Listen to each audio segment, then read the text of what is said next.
Exemple, si vous n'êtes pas ok avec le 50-50, aimez être seul, se choyer, arrêtez de tout de suite demander de l'engagement. Connaître et cibler les erreurs passées permettront de ne pas les reproduire.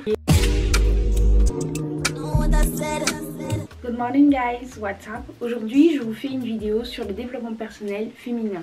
Dans cette chaîne j'aborde des sujets de développement personnel toujours avec un visu féminin. 10 erreurs à ne pas commettre dans le monde du dating. Connaître et cibler les erreurs passées permettront de ne pas les reproduire, de vous aider à avoir de meilleures relations et éviter d'engendrer des déceptions. Des fois vous vous demandez pourquoi vos relations ne fonctionnent pas malgré tous les efforts que vous avez déjà fournis. La première erreur est d'oublier d'être soi-même complet. Quand vous faites tout pour répondre aux attentes d'une personne, vous oubliez littéralement votre authenticité. Moi je vous dirais toujours de vous méfier des personnes qui vous posent sur un plateau d'argent. Je veux un type de femme comme ça, il faut que ma femme soit comme ça. Je vous inclus pas, mais c'est un peu une psychologie inversée. Je ne demande pas d'être comme ça, mais j'exige ça de toi. Les femmes sont naturellement aimantes, c'est pour cela que Dieu ne nous demande pas d'aimer. Il dit femmes, respectez votre mari, parce que c'est notre plus grande faiblesse, aimer un homme. J'insiste sur l'importance de rester soi-même et de ne pas sacrifier ses valeurs pour séduire l'intérêt d'autrui.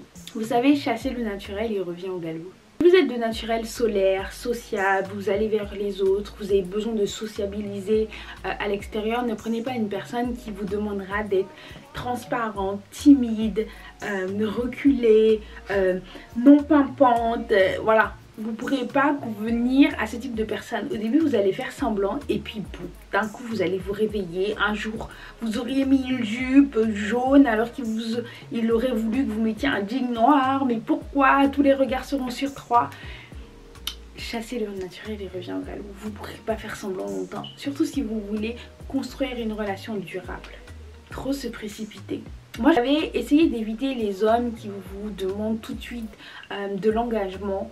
Et les femmes, vous aussi, arrêtez de tout de suite demander de l'engagement. Essayez de découvrir la personne petit à petit. Faites plusieurs dates. Le premier date, je vous conseille jamais le cinéma parce que vous ne pourrez pas parler. Donc un date où vous pouvez parler. Moi j'aime beaucoup le restaurant, ça permet de voir les habitudes alimentaires de certains, de voir comment ils se tiennent, la conversation et même le respect qu'ils donnent à des personnes qui n'ont rien à en tirer d'eux. J'entends par là les serveurs.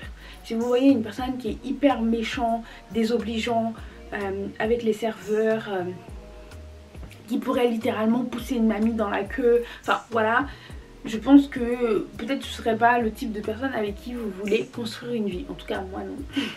Donc évitez tout ce type de personnes. Donc premier date par exemple un restaurant, deuxième date une activité. Moi j'aime bien aussi expérimenter les choses avec des gens. Donc peut-être un date où vous êtes un peu en danger, un peu je sais pas, imaginons vous êtes dans une maison hantée, la personne elle vous pousse pour se sauver. Non, I don't want. Dernièrement le premier date que j'ai fait, c'est vrai qu'on a eu une situation assez particulière où un homme nous a suivis et j'ai vu que la personne elle était très protectrice. Donc vous voyez, c'est vrai que expérimenter des choses un peu touchy, ça peut être pas mal pour découvrir une personne. Et peut-être que des fois dans le premier date vous n'allez pas découvrir tout ça. Donc vraiment expérimentez, faites des différents types de rendez-vous. Je vais essayer d'en énumérer quelques-uns pour que vous voyez à peu près là où je veux en venir. Pense à moi quand tu m'oublies, quand tu souris dans ses bras. Vis ta meilleure vie, moi je pourris ici-bas. Je n'ai plus d'envie et je m'en dis pour te voir. Dans les premiers dates, on vous déconseillera de parler trop d'avenir. Moi, je dirais pas ça. Parce que moi, personnellement, je te dis où je veux en venir. Moi, il faut qu'on me marie. Moi, je veux des enfants. Moi, je veux ça sous un lapsus de temps. Mon coco, c'est pas toi qui fournis l'heure. Donc, on va se calmer. Après, je t'inclus pas dans mes projets d'avenir. Je ne pense pas qu'on ira tous les 3 ans dans ton pays et qu'on appellera notre fils Gaëtan parce que ton grand-père s'appelle Gaëtan. Non. Oui. Ne pas fixer ses propres limites. Vous savez, des fois quand on n'a pas de principe, on va n'importe où et un jour on se réveille. Exemple, si vous n'êtes pas ok avec le 50-50, si vous n'êtes pas ok avec une école privée religieuse pour vos enfants, si vous n'êtes pas ok avec une personne misogyne ou sexiste, vous devez avoir des limites fermes. Et vous devez d'abord vous demander, est-ce que vous allez accepter ça chez quelqu'un? Avant même d'avoir une personne dans votre paysage. Dites-vous, est-ce que c'est ok pour moi de mettre mon enfant dans une école juive? Exemple. Est-ce que c'est ok pour moi de circoncire mon enfant? Exemple. Est-ce que c'est ok pour moi le projet Mbappé? Est-ce que c'est ok pour moi de faire le 50-50 pour tout? Une fois que vous avez vos limites, une fois que vous avez vos limites, soyez intransigeant. Parce qu'un jour, vous allez vous réveiller et vous n'allez plus accepter ce que vous acceptez depuis 5 ans, 5 mois, 5 jours. Donc ne faites pas les gens perdre votre temps parce que vous voulez pas qu'on vous fasse perdre votre temps. Se comparer aux autres. Vous savez, avec l'ère des réseaux sociaux, beaucoup de couples se comparent à d'autres. Et moi, je vous dirais, restez focus sur vous. Des fois, vous comparez des couples à, en 4 ans, ils ont eu une maison, ils ont fait des enfants, ils se sont mariés. Ok, mais eux, ils ont quel âge? Eux, ils se connaissent depuis combien de temps? Eux, ils sont de quelle confession religieuse? Eux, est-ce qu'ils étaient d'accord pour cela dès le départ? Eux, ils ont quel âge? C'est super important. Des fois, vous vous comparez à des gens qui ont plus de 25 ans et vous en avez 16. C'est normal qu'au bout d'un an, ils t'aient pas fiancé, ma copine. Tu regardes des gens qui se fiancent au bout d'un an alors qu'ils ont plus de 22 ans, 23 ans, 24 ans, 25 ans. Tu ne peux pas tout comparer. Vous n'avez pas la même vie. Il y a des gens, ils travaillent, donc ils ont les finances, donc ils peuvent se permettre de se marier. Il y a des gens, ils ont fini leurs études. Il y a des gens, ils sont toujours dedans. Il y a des gens, ils ont des crédits. Ignorez les red flags. Je pense que certains d'entre vous, vous mettez des œillères. Comme j'ai dit, Dieu n'a jamais demandé à la femme d'aimer parce que c'est intrinsèque à elle. Mais des fois, je pense que certaines, vous devriez vous reposer un peu émotionnellement et réfléchir un peu plus avec la tête. Si vous voyez des choses où vous êtes un peu hérissé, à noter. Moi, ce que je vous conseille, et c'est vrai que je le fais quand je rencontre quelqu'un, c'est que je lui mets une note par jour. Voilà. Par jour, je me dis, est-ce qu'il a été une bonne personne avec moi? C'est un peu choquant, mais souvent, nous les femmes, vu qu'on est émotionnelles, on a l'habitude d'oublier un peu les red flags. Donc un jour, quand il vous a fait une action misogyne ou sexiste, vous êtes très énervé. Donc vous allez lui mettre un 2 sur 10, 2 points, parce qu'il a été misogyne, sexiste pour ci, ça. Le lendemain, vous aviez oublié, parce qu'il vous a proposé d'aller manger. Donc vous allez lui mettre un 2 sur 10. Mais comme il y a la note, ça reste dans votre tête. Après, vous pourrez faire par exemple une moyenne. Au-dessus de 7, je me mets avec lui. Au-dessus de 14, je me mets avec lui. En dessous, non. Comme ça, vous avez un visuel sur tout ce qui s'est passé. Et vous serez moins folle, un peu plus focus, un peu plus recentré, trop atteindre au début. Moi je pense que prenez votre temps. Voilà, ne vous précipitez pas, on peut rien construire sur le sentiment amoureux. Vous savez, le sentiment amoureux, ce n'est pas les fondations d'un couple.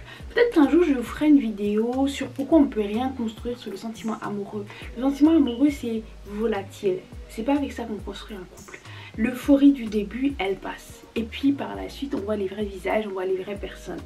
Et c'est quand il y a des événements qui sont pas faciles, quand il y a des... Quand tout est reposé, quand on est moins en train de se découvrir, on s'habitue au caractère de l'un, aux envies de l'autre. On dit souvent que la femme d'un monsieur, elle l'accepte, elle l'aime pour ses défauts. Parce que ses qualités, tout le monde pourrait l'aimer pour ça. C'est dans les moments les plus down, c'est quand tu es le plus mal que tu vois l'amour qu'une personne peut te porter. Négliger sa croissance personnelle. Moi je dirais ça vraiment pour les femmes. Si vous avez une envie de créer un business, si vous avez une envie de vous recentrer sur votre carrière professionnelle, si vous avez une envie de croissance, si vous avez une envie de vivre à l'étranger, d'expérimenter la vie,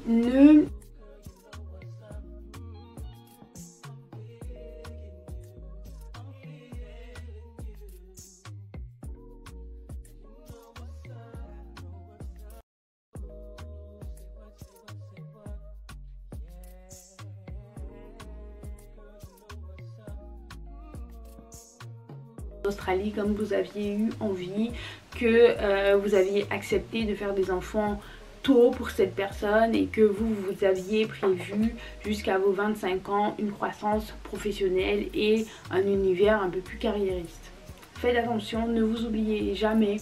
Je dis ça vraiment pour les femmes parce que nous les femmes, ça arrive qu'on est un peu plus émotionnel, un peu moins pragmatique, un peu moins focus sur nos projets et vient le jour où on repense à tout ça et on est des fois déçu de nous-mêmes. Je dirais c'est de rester dans une relation parce qu'on a peur d'être tout seul. Premièrement, je vous inviterai à vous aimer.